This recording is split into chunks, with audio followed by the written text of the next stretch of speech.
ಓಹೋ ಏನಮ್ಮ ನೀನು ಅವಾಗ ಕಪಾಳ ಕೊಡಿಬೇಕಿತ್ತು ಇವಾಗ ಹೇಳ್ತಿದ್ಯಾ ಅಂತ. ಅನೇಕ ಒಳ್ಳೊಳ್ಳೆ ಹೀರೋಯಿನ್ಸ್ ಕೂಡ ಅವ್ರ ಮನಸ್ಸಿನಲ್ಲಿ ಎಷ್ಟೋ ನೋವುಗಳನ್ನ ಇಟ್ಕೊಂಡಿದ್ರು ಕೂಡ ಎಲ್ಲ ಆದ್ಮೇಲೆ ಯಾವಾಗೋ ಪ್ರತಿಭಟಿಸೋದು ಎಷ್ಟು ಸರಿ ಅಂತ. ನಿಜವಾಗ್ಲೂ ಫಿಲಂ ಮಾಡೋರು ಹಿಂಗ್ ಬಿಹೇವ್ ಮಾಡಲ್ಲ, ಹಿಂಗ್ ಬಿಹೇವ್ ಮಾಡೋರು ನಿಜವಾಗ್ಲೂ ಫಿಲಂ ಮಾಡಲ್ಲ. ಬನ್ನಿ ರೂಪಾಯರ್ ಬಂದ್ಬಿಟ್ರಿ ಅಂತ ಮಹಾರಾಣಿ ತರ ಏನ್ ಟ್ರೀಟ್ ಮಾಡಲ್ಲ. ಎಲ್ಲೋ ತಳ್ತಾರೆ, ಮೂಲೆಗೆ ತಳ್ತಾರೆ, ಬಿಸಿಲಲ್ಲಿ ತಳ್ತಾರೆ. ಮೀಟು ವಿಚಾರ ಹಂಗೆ ಪ್ರಸ್ತಾಪ ಮಾಡಿದ್ರೆ ಸೊ ಇಂಡಸ್ಟ್ರಿಯಲ್ಲಿ ಆಗಾಗ ಕೇಳು ಬರ್ತಕ್ಕಂಥ ಮಾತಿದು. ಸೊ ನನಗೆ ಒಂದು ಪ್ರಶ್ನೆ ಅರ್ಥ ಆಗ್ತಾ ಇಲ್ಲ. ಆ ಕ್ಷಣದಲ್ಲಿ ಪ್ರತಿಭಟಿಸ್ತಾ ಅಂತ ನಟಿಯರು ಎಲ್ಲ ಆದಮೇಲೆ ಯಾವಾಗೋ ಪ್ರತಿಭಟಿಸೋದು ಎಷ್ಟು ಸರಿ ಅಂತ. ಇದನ್ನ ನಾನು ಎಲ್ಲಾ ಟಿವಿಲೂ ಹೇಳಿದ್ದೆ ಸರ್, ಇನ್ಕ್ಲೂಡಿಂಗ್ ನನ್ನ ಪರಿಸ್ಥಿತಿಗಳನ್ನು ಹೇಳ್ತೀನಿ. ನನ್ನ ಹತ್ರ ಬರೋಂಥ ಹೆಣ್ಮಕ್ಳು ಅನೇಕ ಜನರ ಪರಿಸ್ಥಿತಿಯನ್ನು ಹೇಳ್ತೀನಿ. ಬರೆಯೋರು ಏನ್ ಬರ್ದು ಬಿಡ್ತಾರೆ ಕಾಮೆಂಟ್, ಓಹೋ ಏನಮ್ಮ ನೀನು ಅವಾಗ ಕಪಾಳ ಕೊಡಿಬೇಕಿತ್ತು ಇವಾಗ ಹೇಳ್ತಿದ್ಯಾ ಅಂತ. ಸರ್ ಇವಾಗ ನಿಮಗೇನೆ 10ನೇ ಕ್ಲಾಸಲ್ಲಿ ಇದ್ದಂಥ ಮನಸ್ಥಿತಿಗೂ ಇವಾಗ ನಿಮ್ಮ ಮೆಚುರಿಟಿ, ನಿಮ್ಮ ಕಾನ್ಫಿಡೆನ್ಸು, ನಿಮ್ಮ ಹಿಂದೆ ಇರುವ ತಾಕತ್ತು, ನೀವು ಔಟ್ಸ್ಪೋಕನ್ ಆಗಿ ಹೇಳ್ಕೊಳ್ಳೋ ಕೆಪಾಸಿಟಿಗೂ ಅವತ್ತಿತ್ತ. ಬಡತನ ಇರುತ್ತೆ, ತೊಂದರೆಗಳಿರುತ್ತೆ, ನಿಮಗೆ ಅನಿವಾರ್ಯತೆ ಇರುತ್ತೆ, ಅಸಹಾಯಕತೆ ಇರುತ್ತೆ. ಮತ್ತೆ ಮನೇಲೆ ಅಪ್ಪ ಅಮ್ಮಂದ್ರಿಗೆ ಹೋಗಿ ಹೇಳ್ಕೊಂಡ್ರು ಅವರು ಅದಕ್ಕೆ ನಾನು ಹೇಳಿದ್ದು ನೀನ್ ಯಾರಲ್ಲಿ ಹೋಗು ಒಂದಿದ್ದು ಅಂತ ಬೈಯೋ ಪರಿಸ್ಥಿತಿ ಇರುತ್ತೆ. 100 ಕಡೆಯಿಂದ ಯೋಚಿಸಿರ್ತಾಳೆ ಹುಡುಗಿ. ಇದು ಇವತ್ತಿಂದ ಶುರುವಾಗಿರೋದಲ್ಲ ಮೀಟು. ನೀವು ಹಳೆ ಕಾಲದಿಂದ ನೋಡ್ಕೊಂಬನ್ನಿ, ಎಲ್ಲಾ ಹೆಣ್ಮಕ್ಳು ಮುಚ್ಚಿಟ್ಕೊಂಡೇ ಬಂದ್ರು. ಅನೇಕ ಸಂದಿಗ್ಧ ಪರಿಸ್ಥಿತಿಗಳನ್ನ ಮುಚ್ಚಿಟ್ಕೊಂಡೇ ಬಂದ್ರು. ಬಟ್ ಕೆಲವು ಹೆಣ್ಮಕ್ಳಿಗೆ ಈ ಪರಿಸ್ಥಿತಿಗಳನ್ನೇನು ಎದುರಿಸಿರಲ್ಲ. ಅವ್ರುಗಳನ್ನೆಲ್ಲ ಪ್ರೊಫೆಷನಲಿ ಟ್ರೀಟ್ ಮಾಡಿದ್ದಾರೆ. ದೊಡ್ಡ ದೊಡ್ಡ ಹೀರೋಯಿನ್ಗಳಾಗೂ ಇದ್ದಾರೆ. ಅವ್ರುಗಳಿಗೆ ಗೌರವ ಕೊಟ್ಟೆ ನಡೆಸ್ಕೊಂಡಿದ್ದಾರೆ ನಿರ್ದೇಶಕರು, ನಿರ್ಮಾಪಕರು. ಅವ್ರು they are very lucky. But ಹಂಗಂತ ಎಲ್ಲಾ ಹೆಣ್ಮಕ್ಳು ಲಕ್ಕಿಲಿ ಸ್ಥಿತಿನ ಎದುರಿಸಿರಲ್ಲ ಅಂತಲ್ಲ, ಎದುರಿಸಿದ್ದಾರೆ. ಆದ್ರೂ ಹೇಳ್ಕೊಂಡಿರಲ್ಲ. ಇವತ್ತು ಬಂದು ಜನ ಹೇಳಿದ್ರು ಮೀಡಿಯಾದಲ್ಲಿ ಇಲ್ಲ ನನ್ಗೆ ಯಾವ್ದು ಅಂತ ಸಿಚುವೇಶನ್ಸ್ ಇರ್ಲಿಲ್ಲ ಅಂದ್ರೂ ಸುಳ್ಳು. ಅನೇಕರಿಗೆ ಈ ರೀತಿ ಪರಿಸ್ಥಿತಿನ ಎದುರಿಸಿರ್ತಾರೆ. ನನಗೆ ಅನೇಕ ಜನರು ಆತರ ಮೊದ್ಲಿಂದನೂ ಆತರ ಎಲ್ಲ ಇದ್ದಾಗ್ಲೂ ನಾನು ಅದಕ್ಕೆ ಟೈಮ್ ವೇಸ್ಟ್ ಮಾಡ್ಲಿಲ್ಲ. ಯಾಕೆಂದ್ರೆ ನಾನು ತುಂಬಾ ಬುದ್ಧಿವಂತೆಯಾಗಿ ನಾನು ಇನ್ನೊಬ್ರು ಕೈ ಕೆಳಗೆ ಅದಕ್ಕೆ ಹೀರೋಯಿನ್ ಆಗಿ ವರ್ಕ್ ಮಾಡು, ಇನ್ನೊಬ್ಳಾಗಿ ವರ್ಕ್ ಮಾಡಕ್ ಹೋಗ್ಲಿಲ್ಲ. ನಾನು ಮುಂದೆ ಹೋಗ್ತಾ ಇದ್ದೆ. ಹಂಗಂತ ಇವತ್ತು ಅವ್ರುಗಳೆಲ್ಲ ವ್ಯಕ್ತಿಗಳು ಬಂದ್ರೆ ಅವ್ರಿಗೂ ಹೆಣ್ಮಕ್ಳು ಇರ್ತಾರೆ. ನಾನು ಆಯುಷ್ಮಾನ್ ಆರೋಗ್ಯ ಕಾರ್ಡ್ ಕೊಡ್ಲಿ ಅಥವಾ ಪ್ರಧಾನಮಂತ್ರಿ ಯೋಜನೆಗಳದ್ದೇನೋ ಒಂದು ಮಾಡಿದ್ರೆ ಇವ್ರುಗಳು ಯಾರ್ಯಾರು ಇದ್ದವರು ಕೂಡ ಬಂದು ತಗೊಳ್ಳೋ ಪರಿಸ್ಥಿತಿಲಿ ಅವರಿದ್ದಾರೆ, ಕೊಡೋ ಪರಿಸ್ಥಿತಿಲಿ ನಾನಿದ್ದೀನಿ. ದೇವ್ರು ನಮ್ಮನ್ನ ಜ್ಞಾನದಿಂದ ನಮ್ಮನ್ನ ಮೇಲೆ ಎತ್ಕೊಂಡು ಹೋಗ್ತಾ ಇದ್ದಾಗ ನಾನೆಲ್ಲಾ ಹೆಣ್ಮಕ್ಳಿಗೂ ಹೇಳೋದು, ಅಲ್ಲಲ್ಲೇ ಸಿಕ್ಕಾಕೊಂಡು ಇನ್ನೊಬ್ರ ಬಗ್ಗೆ ಬ್ಲೇಮ್ ಮಾಡ್ಕೊಂಡೇ ಇರೋದಲ್ಲ. ಒಂದು ಹೇಳೋದು ಹೇಳಿ, ಇನ್ನೊಂದು ನೀವು ಬೆಳ್ಕೊಳ್ಳಿ. ಸೊ ನೀವ್ ಹೇಳೋದು ಅದೇ ಪರಿಸ್ಥಿತಿಲಿ ಯಾಕೆ ಅವಳು ಕಪಾಳಕ್ಕೆ ಹೊಡಿಲಿಲ್ಲ, ಯಾಕೆ ಹೇಳಲಿಲ್ಲ ಅಂದ್ರೆ ಅನೇಕ ಸಲ ಸುತ್ತಲೂ ಯಾರು ಇಲ್ಲದೆ ಇರ್ಬೋದು ಹೆಲ್ಪ್ ಮಾಡೋದಕ್ಕೆ, ಅಥವಾ ಈಚೆ ಬಂದಾಗ ಹೇಳು ಅಂತ ಹೇಳಿದ್ರೆ ಅವ್ರು ಥ್ರೆಟ್ ಮಾಡಿರ್ಬೋದು, ಅಥವಾ ಅವರು ಸಮಾಜದಲ್ಲಿ ದೊಡ್ಡ ಪವರ್ ಇರುವಂಥ ವ್ಯಕ್ತಿ ಆಗಿರಬಹುದು. ಅವರು ನೀನು ಹೇಳಿದ್ರೆ ನಾನು ಹಿಂಗೆ ಮಾಡ್ತೀನಿ, ಹಂಗೆ ಮಾಡ್ತೀನಿ, ನಿನ್ನ ಕತೆ ಏನು ನೋಡು ಮುಗಿಸ್ತೀನಿ, ನೀನು ಮುಂದೆ ಹೋಗದೆ ಇರೋಂಗೆ ಮಾಡ್ತೀನಿ ಅಂತೆಲ್ಲ ಹೆದರಿಸಿರ್ಬೋದು. ಸೊ ಎಲ್ಲ ಹುಡುಗಿರಿಗೂ ಎಲ್ಲ ಧೈರ್ಯ ಬಂದ್ಬಿಟ್ಟು ಮೀಡಿಯಾ ಆಕ್ಸೆಸ್ ತೊಗೊಂಡು ಹೋಗಿ ಹೇಳ್ಬಿಡಕ್ಕೆ ಆಗದೆ ಇರೋಂಥ ಪರಿಸ್ಥಿತಿ. ನಿಜವಾಗ್ಲೂ ಸರ್ ಅನೇಕ ಒಳ್ಳೊಳ್ಳೆ ಹೀರೋಯಿನ್ಸು ಕೂಡ ಅವ್ರ ಮನಸ್ಸಿನಲ್ಲಿ ಎಷ್ಟೋ ನೋವುಗಳನ್ನ ಇಟ್ಕೊಂಡಿದ್ರು ಕೂಡ ಹಳೆ ಕಾಲದಿಂದನೂ. ಅಲ್ಲೇ ಹೇಳ್ಬಿಡ್ಬೇಕಿತ್ತು ಅಂದ್ರೆ ಎಷ್ಟೊಂದು ಜನಕ್ಕೆ ಆಗಲ್ಲ. ಇವತ್ತಿನ ದಿನ ನನಗ್ ಬೇಕಾದ್ರೆ 100 ಹೆಸರು ಹೇಳಿ ಅಂದ್ರೆ ಹೇಳ್ತೀನಿ. ಅದೇ 100 ಹೆಸರನ್ನ 10 ವರ್ಷದ ಹಿಂದೆ ಹೇಳು ನಾ ಹೇಳಕ್ ಆಗ್ತಿರ್ಲಿಲ್ಲ. ನನ್ಗ ಇರ್ಲಿಲ್ಲ ಕೆಪಾಸಿಟಿ ಬಾಯಲ್ಲಿ ಹೇಳೋದಕ್ಕೆ. ಅವನನ್ನ ಹಿಂಗ್ ತಳ್ಳಿರ್ಬೋದು, ಅವ್ರ ಬಗ್ಗೆ ಬೈದಿರ್ಬೋದು, ಅಥವಾ ನಾನು ದೇವ್ರ ಮುಂದೆ ಹೋಗಿ ಸತ್ಯಾನ ಹೇಳ್ಕೊಂಡಿರ್ಬೋದು. ಹಿಂಗೆಲ್ಲಾ ಬಿಹೇವ್ ಮಾಡ್ತಾರೆ ನೋಡಿ. ಬಟ್ ನನ್ನ ಹತ್ರ ತುಂಬಾ ಜನ ಪಾಪ ಹೆಣ್ಮಕ್ಳುಗಳು ಬಂದು ಅಕ್ಕ ಈ ತರ ನಂಗೆ ಸಪೋರ್ಟ್ ಮಾಡಿ ನೋಡಿ ಹಿಂಗ್ ಮಾಡಿದ್ರೆ ಎಷ್ಟೋ ಜನ ನಾ ಫೋನ್ ಎತ್ಕೊಂಡು ಬೈದಿದ್ದೀನಿ.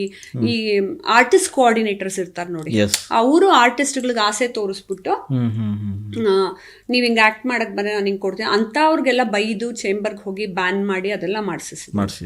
ಯಾಕೆಂದ್ರೆ ಅವನು ಒಬ್ಬ ಹುಡುಗಿ ಹಂಗ್ ಬಿಹೇವ್ ಮಾಡಿದ್ರೆ ಹಂಗೆ 10 ಜನರ ಹತ್ರನು ಹಂಗೆ ಮಾಡಿರ್ತಾರೆ. ಅವ್ರು ಯಾರು ಫಿಲಮೇ ಮಾಡಲ್ಲ.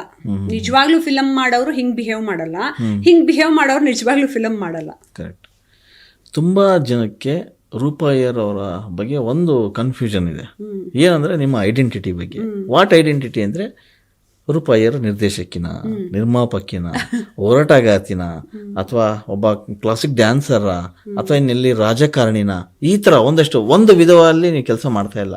ಅಂದರೆ ಒಂದು ಸಣ್ಣ ಗಿಡ ಬೇರು ಬಿಟ್ಟಂಗೆ ನೀವು ಎಲ್ಲ ಕಡೆ ಆವರಿಸ್ಕೊಂಡ್ಬಿಟ್ಟಿದ್ದೀರಿ. ಸೊ ನಿಜಕ್ಕೂ ನಿಮ್ಮನ್ನು ನೀವು ಏನಂತ ಕರೆಸ್ಕೊತೀರಿ, ಆಮೇಲೆ ನಿಮ್ಮನ್ನ ಐಡೆಂಟಿಟಿ ಹೆಂಗೆ ಮಾಡ್ಕೋತೀರಿ ಅಂತ. ನನ್ನ ಐಡೆಂಟಿಟಿ, ನನ್ನ ಗಂಡ ಈ ಪ್ರಶ್ನೆ ಕೇಳಿದ್ದ ಫಸ್ಟ್ ಒಂದ್ಸತಿ.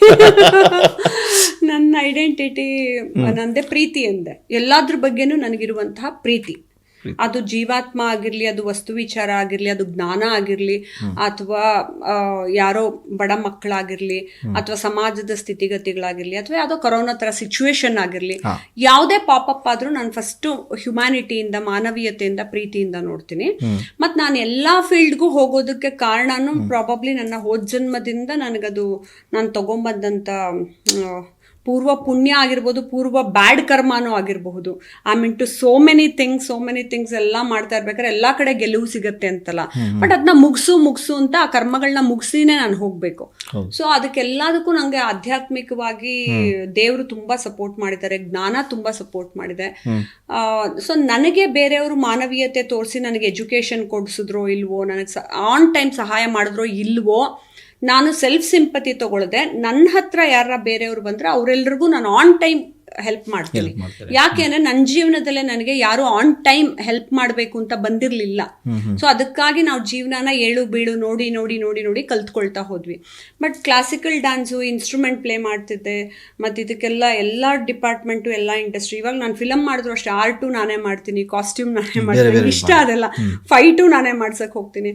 ಸೊ ಆ ಥರ ಎಲ್ಲ ಡಿಪಾರ್ಟ್ಮೆಂಟಿಗೂ ಹೋಗೋದು probably I am very lucky. ನನಗೆ ದೇವ್ರು ಎಲ್ಲದಕ್ಕೂ ಹೋಗು ಅಂತ ಎನರ್ಜಿ ಕೊಟ್ಟು ಕಳಿಸಿದ್ದಾರೆ. ಅಮ್ಮ ವರ್ಕೋಹಾಲಿಕ್ ಪರ್ಸನ್ ಸರ್. ಸೊ ನಾನು ಮಾಡ್ತಾನೆ ಇರ್ತೀನಲ್ವಾ ಕೆಲಸ ಎಲ್ಲ. ನಾನು ಯಾಕೆ ಈ ಮಾತನ್ನು ಹೇಳ್ತೀನಿ ಅಂದರೆ, ಒಂದು ಸಿನಿಮಾದಲ್ಲಿ ಒಬ್ಬ ಹೀರೋ ಅಥವಾ ಹೀರೋಯಿನ್ನು ಮಲ್ಟಿಪಲ್ ರೋಲ್ ಮಾಡ್ತಾರೆ, ಅದು ಆನ್ ಸ್ಕ್ರೀನ್ ಮೇಲೆ. ಆನ್ ಸ್ಕ್ರೀನಲ್ಲಿ ರೂಪಾ ಅಯ್ಯರ್ ಅವರು ವಿಧ ವಿಧ ಕೆಲಸಗಳು ಮಾಡ್ತಾ ಹೋಗ್ತಾರೆ. ಅದು ಒಂದು ಪ್ರಶ್ನೆ ಇತ್ತು. ಅದು ಹೇಳಿದೆ, ಅಲ್ಲೆಲ್ಲೋ ರಾಜಕೀಯ ಪಕ್ಷದಲ್ಲಿ ಗುರುಸ್ಕೋತೀರಾ, ಭಾಷಣ ಮಾಡ್ತೀರಾ, ಇನ್ನೆಲ್ಲೋ ಯಾವುದೋ ರಾಜಕೀಯ ಪಕ್ಷಗಳು ಮಾತಾಡ್ತಾ ಹೋದರೆ ಡಿಬೇಟ್ ಹೋಗಿ ಕೂರ್ತೀರಾ, ಆಮೇಲೆ ಇನ್ನೆಲ್ಲೋ ಅಲ್ಲಿ ಪರಿಸರದ ಹೋರಾಟ ನಡೀತಿದ್ರೆ ಅಲ್ಲೋಗಿ ನಾನು ಇರ್ತೀನಿ ಅಂತ ಹೋಗ್ತೀನಿ. ಈ ಥರದ ಕೆಲಸ ಕಾರ್ಯಗಳು ಇದ್ದಾಗ ನಿಮ್ಮನ್ನು ನೀವು ಹೆಂಗ್ ಕಂಡುಕೊಂಡಿದ್ರಿ ಅನ್ನೋದು ನಾನು ಪ್ರಶ್ನೆ. ಎಲ್ಲವೂ ಇದೇನು ಗೊತ್ತಾ sir, it goes hand in hand. Actually ನನಗೆಲ್ಲ ಯಾವಾಗಲೂ ರೋಲ್ ಮಾಡೆಲ್ಸು ಹಳೆ ಕಾಲದ ಮಹಾರಾಜರು, ದೇವರು, ಪರಮಾತ್ಮ, ಕೃಷ್ಣ ಅವ್ರನ್ನೆಲ್ಲ ನೋಡಿದಾಗ ಅವರೆಲ್ಲರೂ ಮಲ್ಟಿ ಟಾಸ್ಕಿಂಗ್ ಅಲ್ಲೇ ಇದ್ರು. ಈಗ ಮಹಾರಾಜರನ್ನ ತಗೊಂಡ್ರೆ ಅವ್ರು ಜ್ಯೋತಿಷಾಸ್ತ್ರನೂ ಕಲ್ತಿರ್ತಾರೆ, ಮತ್ತೆ ಬಿಲ್ ವಿದ್ಯೆನೂ ಕಲ್ತಿರ್ತಿದ್ರು, ಕತ್ತಿ ವಿದ್ಯೆನೂ ಕಲ್ತಿರ್ತಿದ್ರು, ಕುಸ್ತಿ ವಿದ್ಯೆನೂ ಕಲ್ತಿರ್ತಿದ್ರು, ಮತ್ತೆ ಕಮ್ಯುನಿಕೇಟ್ ಮಾಡಕ್ 10 ತರ ಲ್ಯಾಂಗ್ವೇಜ್ ಕಲ್ತಿರ್ತಿದ್ರು, ಮತ್ತೆ ತುಂಬಾ ಜ್ಞಾನನೂ ಪಡ್ತಿರ್ತಿದ್ರು, ಪೂಜೆನೂ ಮಾಡ್ತಿದ್ರು, ದೇವ್ರನ್ನೂ ನಂಬ್ತಿದ್ರು, ಗ್ರಹಗಳನ್ನೂ ನಂಬ್ತಿದ್ರು, ಮನುಷ್ಯರನ್ನೂ ನಂಬ್ತಿದ್ರು, ಪ್ರಜೆಗಳನ್ನ. ಸೊ ಎಲ್ಲವನ್ನೂ ಪಾಸಿಟಿವ್ ಆಗಿ ತಗೊಂಡು ಅವರೆಲ್ಲ ಹೇಗೆ ಬೆಳೆದಿದ್ರು ಅನ್ನೋದು ನಾನು ತುಂಬಾ ಜನರದೆಲ್ಲ ಓದ್ಬೇಕಾದ್ರೆ, ತಿಳ್ಕೊಬೇಕಾದ್ರೆ ನನ್ಗೆ ಅದು ಖುಷಿ ಕೊಡ್ತು. ಸೊ ನನಗೆ ಮಲ್ಟಿ ಟಾಸ್ಕು ಮಾಡಲೇಬೇಕು ಅನ್ನೋದು ನನ್ನ ಆಸೆ. ಒಂದು ಲೈಫ್ ನನ್ಗೆ ಅಸ್ಟ್ರಾಲಜಿಕಲಿ ಕೇತು 12ನೇ ಮನೇಲಿದ್ದ ಕೊನೆ ಜನ್ಮ ಅಂತ ನಾನು ಅನ್ಕೊಂಡಾಗ ದೇವ್ರು ನನಗೆ ಅದು ಜ್ಞಾನೋದಯ ಮಾಡಿಸಿ ನನಗೆ ಎಲ್ಲಾ ಕೆಲ್ಸನೂ ಮಾಡು ಅಂತಂದಾಗ ನಾನೆಲ್ಲ ಮಾಡ್ಕೊಂಡು ಹೋಗ್ತೀನಿ. ಈ ಹೋರಾಟಗಳು ಮಾಡೋದು ಎಲ್ಲಾನು ಅಷ್ಟೇ. ನಾನು ಮನೇಲಿ ಇದ್ದು ಸುಳ್ಳು ಹೇಳಿ ನಾನು ಭಾಗವಹಿಸಲ್ಲ ಅನ್ನೋದಕ್ಕೆ ನನ್ನ ಮನ್ಸು ಒಪ್ಪಲ್ಲ.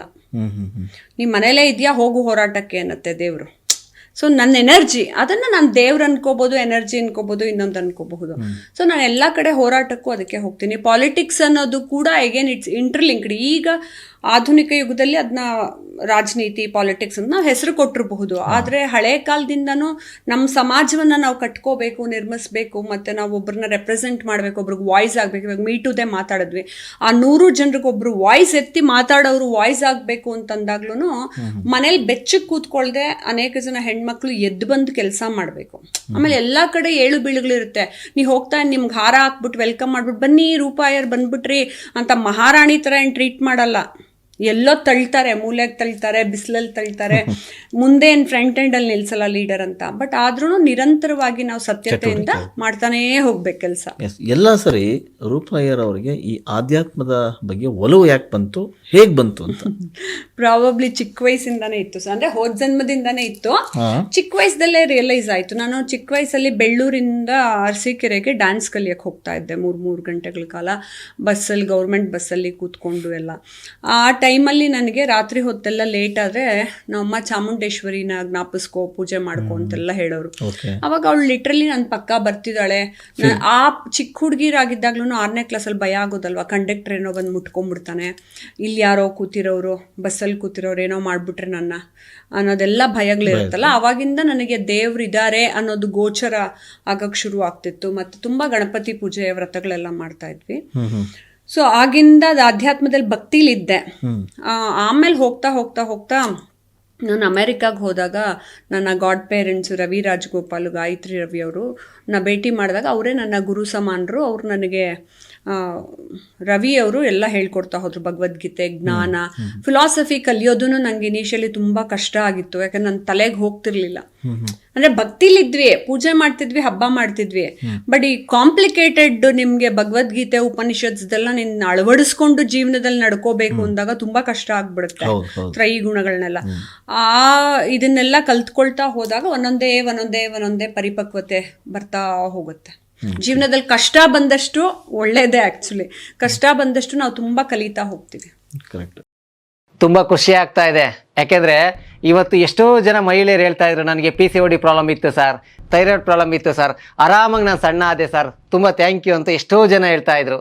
ನಿಮಗೆ PCOD ಪ್ರಾಬ್ಲಮ್ ಇರಲಿ, ಥೈರಾಯ್ಡ್ ಪ್ರಾಬ್ಲಮ್ ಇರಲಿ, 100% ನೀವು ಸಣ್ಣ ಆಗಬೇಕು, ಆರೋಗ್ಯದಲ್ಲೂ ಸಮೇತ ತುಂಬ ಚೇತರಿಕೆ ಆಗಬೇಕು ಅಂದರೆ ಪ್ರತಿದಿನ ನಮ್ಮ ಜೀನಿ ಸ್ಲಿಮ್ನ ಯೂಸ್ ಮಾಡಿ. ಯಾಕೆಂದರೆ ಜೀನಿ ಸ್ಲಿಮ್ಮು ಒಂದು ಉತ್ತಮ ಆಹಾರ. ಯಾರಾಗ್ತಾರೆ MLA ಅಭ್ಯರ್ಥಿ 2028?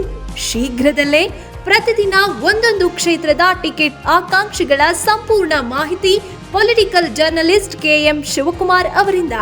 ಕರ್ನಾಟಕದ ನಂಬರ್ 1 ಡಿಜಿಟಲ್ ಮೀಡಿಯಾ ನಿಮ್ಮ ನೆಚ್ಚಿನ ಕರ್ನಾಟಕ ಟಿವಿಯಲ್ಲಿ ಮಾತ್ರ.